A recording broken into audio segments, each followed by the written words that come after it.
In this video, we'll look at how to pronounce epitome.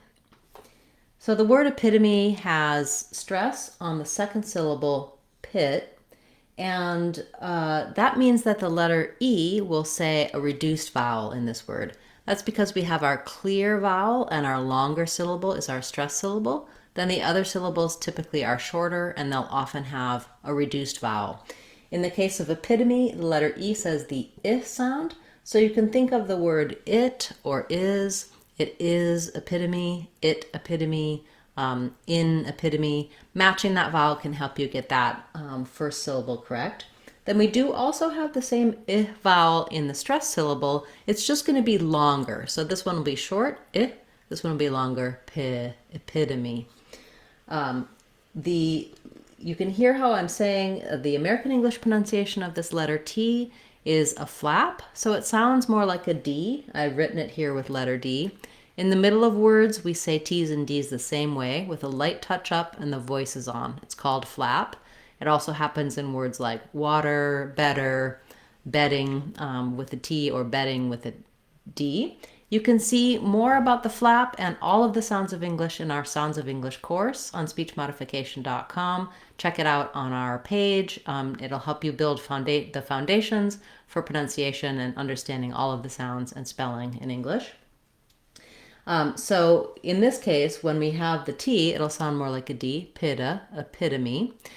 Also, you can generally practice a word like this by starting on the stressed syllable. So you might want to try saying epitome, epitome. Epitome, epitome will help you get that rhythm and the vowel sounds correct. Next, letter O says vowel schwa. It sounds like pita, epitome. It's a reduced vowel here, very short, unstressed syllable. And then lastly, the letter E at the end, we actually say this. In many words that have an E at the end, the E is silent. So for example, in the word home, that silent E makes the O say the O diphthong. We have kind of a spelling pattern or spelling rule that says silent E makes the letter say its name. So for example, in that word name, the A vowel says the A sound, and that's because that E is there. Epitome is an exception to that rule. We actually pronounce that E and we say it as the tense E sound.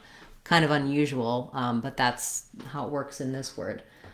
You can also build this word one syllable at a time, then speed up so that you can say it smoothly. That would sound like epitome, epitome, epitome. Lastly, once you can say epitome by itself, do try practicing it in some short phrases so it comes smoothly and naturally to you in your everyday English.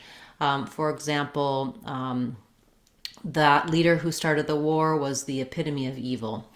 Her story is the epitome of success. So epitome means the perfect example of something, and we often use it for extremes, like something extremely good or something extremely bad, because it's a perfect representation or the perfect example of something.